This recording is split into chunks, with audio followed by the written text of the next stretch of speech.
Several years ago, I attended a meeting at Andover Newton Theological School, one of the many seminaries I've attended. As it turns out, I sat next to Martin Copenhaver, who was the president of the school. I'm sure Alan remembers him, because actually Alan was at that meeting. The subject of this text came up, and he suggested this title. I did ask him later that since he had given me the title, would he give me the rest of the sermon? Unfortunately, he declined. But the idea has stayed with me, and now I've finally written it. In our text today, Jesus declares everyone who commits sin is a slave to sin. The Greek word translated as commits, poieo, has a more active connotation than the involuntary sins we often commit, as John Wesley reminds us in his sermon, Christian Perfection. But the sin Jesus is talking about is not just an action. This sin represents an underlying condition. I suspect that's why the gospel writer chose this word. And so what is our underlying condition? We reject the truth about ourselves. The Apostle John asserts, if we say we have no sin, we deceive ourselves, and the truth is not in us. All too often, we try to convince ourselves that there's nothing really wrong with us. Just give us some good advice and a self-help book, and things will be fine.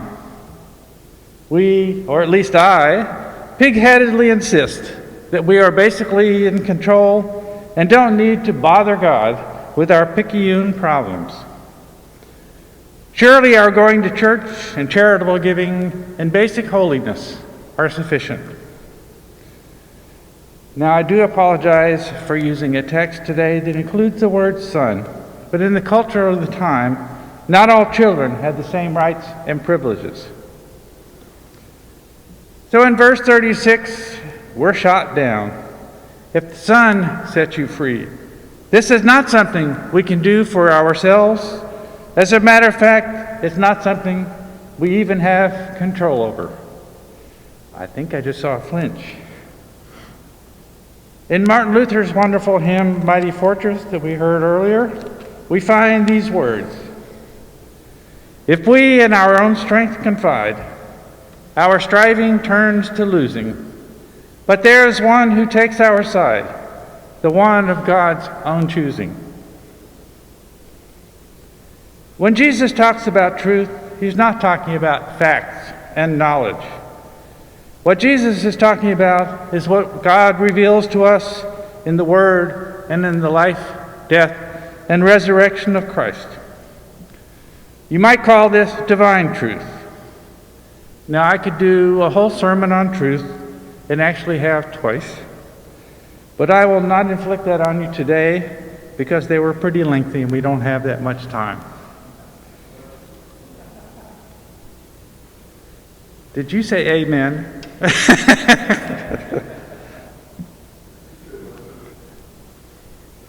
I get no respect. The word used here as free can also mean to be exempt from. And most commentators explain this verse as meaning that Christ's disciples, like us, if they remain in or abide in the Word, will be exempt from the alleged burdens of the law. But here I call upon Paul to explain that further as the law of sin and death. Paul reminds us that the law's purpose is to expose sin. The father of the Reformation, Martin Luther, sometimes calls law the hammer of God, which convicts us of our errors. Elsewhere, Paul says that the wages, or eternal result, of sin is death. Now, Paul probably means the 613 mitzvot, or commandments, that are found in the Pentateuch, which is the first 5 books of the Bible. We cannot possibly follow them all. Shoot, I can't even remember them all.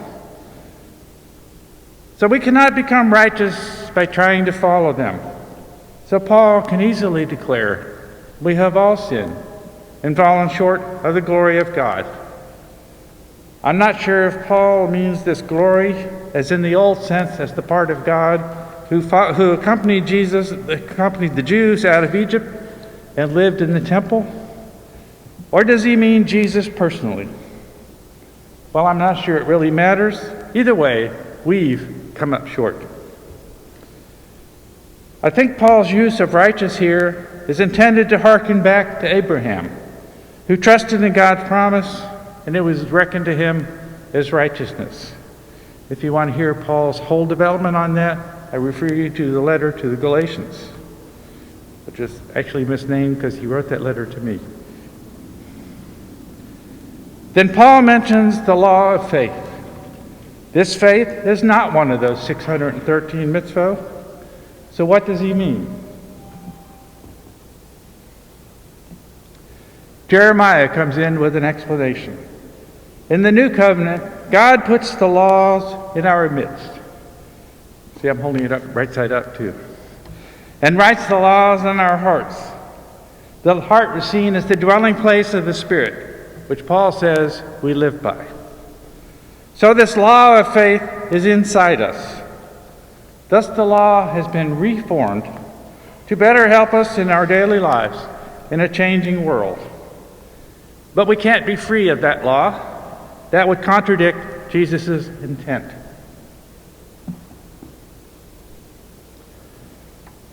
So how are we free? I don't think Jesus was looking forward to the land of the free and the home of the brave. This is not the kind of freedom that we are to have. Indeed, have now. That mistake is what the Jews Jesus is talking to make. In the Garden of Gethsemane, Jesus asks if God might take the curse of a humiliating and excruciating death on the cross from him. And Jesus ends with what I call the Gethsemane Confession. I'm sure there's some other fancy name for this, but I haven't had that course yet. Nevertheless, not my will, but yours be done. When I was wrestling with going to seminary, and I now understand that to be a common situation, I finally had to appropriate this confession for myself. I had long before accepted this fate intellectually, but finally came to the point where I could accept it in my heart. With that surrender, the wrestling ended, and a peace came over me. I felt free. How strange it is that freedom comes from giving up one's own will and following the will of another. We could say that we have been freed from the trouble of making a decision, but this is so much more than that. A few years ago, pre-COVID, I was invited to participate in an interfaith conference in California. The schedule was hectic, including a 22-hour Thursday on only 2 hours of sleep. I arrived home at midnight on Sunday after having done almost no homework for those 4 days. Then Tuesday was lost due to a mandatory community day at school, which included an afternoon of raking leaves. I guess that's practical theology. So that left squeezing the whole week's homework, including a significant paper, into 3 days. By Thursday afternoon, I was quite frustrated and getting very angry about my life not being in my control. So to compensate, I decided to go to my hairdresser. As I sat down to get my hair washed, my hairdresser said something about praying. I suddenly realized that I needed to talk to the only one who is actually in control. The anger and frustration went away as I realized that my control of my life is just an illusion. Oh, I did see a Flinch knit time. I wish I could tell you that I learned this lesson so well that it never happened again. Unfortunately, I keep making this mistake over and over again. I keep trying to exert control, and it almost always fails. Life has such a way of showing me the futility of trying to control everything. Yet God is always there, ready to take over when I ultimately surrender. Martin Luther argues in his essay, The Bondage of the Will, that our selfish nature makes us struggle against good and towards evil. He further points out that the Jews pursued righteousness with all their strength and failed. Yet it was the Gentiles, us, who pursued ungodliness and then unexpectedly attained righteousness through grace. As Paul says, that grace comes as a gift. In gift giving, there are two parties, the giver and the recipient. Now, the giver may extend their hand with the gift in it, but the recipient must do their part as well. If the recipient does not accept the gift as been given, I'll leave that answer to the philosophers. This is the lesson that I learned and continue to learn.